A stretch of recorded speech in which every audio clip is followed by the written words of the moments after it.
this is a big thing for you. This is your goal for 2016. You want people at home. You want them planting. You want them growing their own food. This is completely doable. But the question has to be asked, how many plants do you actually need for a family to be able to grow your own food? Yeah, so first off, everything on this table is real.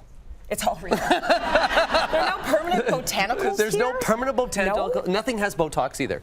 So what I'd like you to do is to pick something out there, and then I want you to guess how many plants you want to plant. So let's say. Okay, I'm going to start with these. So let's say tomatoes, You right? need two tomato plants per family. Hey, you're pretty good. Yeah, you've been knowing this for a while. Yeah, is it 1 true? to 2 plants per family of 4. Good. So tomato plants are the #1 plant that you're going to be growing in the garden. A little word of warning though, there's 2 different types of tomatoes.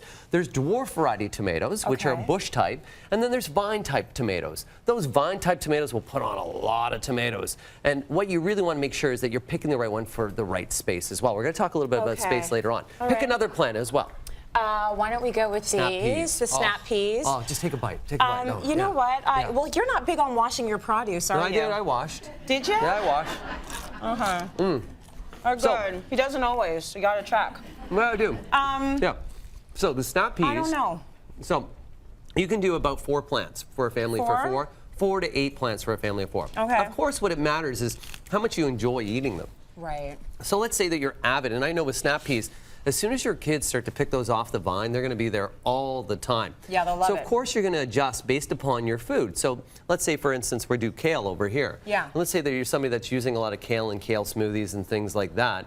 Then of course, you know, usually kale, Plant more. you're going to do about 4 to 6 plants because kale you can pick off the side leaves and continually allow it to grow. But if you're using more, so pick another one here. Well, the whole point in asking this question also is that you don't want to be growing more than you're actually going to consume because you're going to be right back to the beginning where you're wasting food again. And that's what we're trying not to do here. And the other part too is how do we maximize space? Right. So when we're growing in a 4x8, a lot of people don't have big properties. How are we going to make sure that we have a good assortment?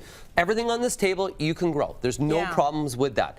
Everything on this table can do well in a fairly small space, which is great. But what we want to do is to plant it right so that we're planting just enough for our family. And then also we're doing something called succession planting. Do you know what that means, succession planting? No, what does that mean? So making sure the next crop will come up? So you take radishes, for instance, right? Yeah. And with radishes, you know, usually it's about 15 plants that you're going to need out there. You need 15 for a family of 4? For a family of 4. But the neat thing about radishes was succession planting. Let's say that I plant some radishes right beside those tomatoes there. Yeah. So I put a row in and I'm going to seed them down. These guys here, I pluck and harvest them. This tomato takes over the space. So then what I can do is where I cut my kale. We talked about kale. Where I cut my kale off at the end of the season and late season, I seed another row of radishes. So then I'm always continually creating produce. So as I'm cutting and removing, I'm putting others in, and I'm maximizing that space. So it's so key to make sure you know exactly how many you should be planting. A lot of times people plant zucchini. Like here's our zucchini friend right here. Zucchinis can grow to ridiculous, phallic sizes, yes, I know. It's not what I was gonna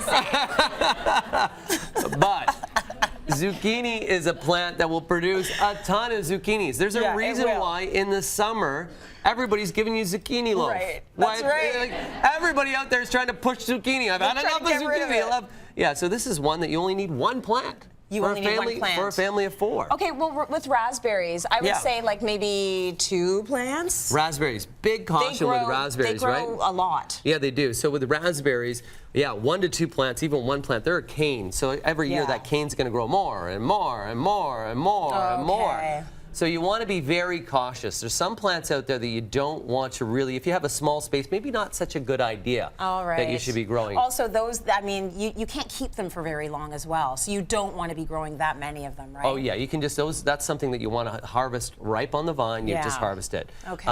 And then peppers, of course. The biggest thing right now. These are looking good. Yeah, and so peppers, there's a big, right now everybody's trying to create their own hot pepper sauces. Yeah. So with peppers, there's so many different varieties that are out there. So you can get nice sweets all the way to the real extreme crazy hots. And usually you're just doing 1 plant per variety. It depends on how you're using it. Sweet peppers, of course, like your sweet shepherds. Yeah. You're going to do a couple peppers, a couple plants of these for the sweets. But people use these more often. Yeah. These are actually very smart to grow because they're expensive. Yeah, they can grow those at home. They can be a little pricey. And you know what? The key is, have you ever heard of the bear bum test? No. Okay, peppers. Show us. Okay. The bear bum test. Peppers, the classic failure you always have with peppers is you plant them too early when the soil is too warm. Okay. So what I want you to do is to go pull your pants off, Yeah. sit on the soil. If it's warm to your bum, Really? you can plant your peppers. No, it was What a good test. It was an old garden tip that I found. So accurate. Yeah, your neighbors are gonna think you're freaking crazy, but you're gonna have beautiful peppers. Who cares? Okay, what about apples? Apples, you know what? With trees of apples, of course, there's dwarf, semi-dwarf, and then there's just the traditional apples. You got to be very careful with the selection of apples. Here in the city of Toronto, you want to get a semi-dwarf tree. That semi-dwarf tree, one tree is going to do well, but with apples, they need a pollinator, so you need 2. So even one tree would be sufficient. You're going to need within a 20-foot radius. So if your neighbor had an apple tree, it's going to help that pollination out. Got it. So you got to make sure that you're really knowing what you're planting so that you just don't, you know, if you have too many apples, they're falling all over the place. You can't cut the lawn. It becomes a mess. Pain. Your kids throw them at each other. It gets crazy. It's just a mess. Yeah. I know where you can find all the rules. You can find them in Food to Grow. Yeah. This is Frankie's fourth book. Fourth book. Fourth book! Oh my God!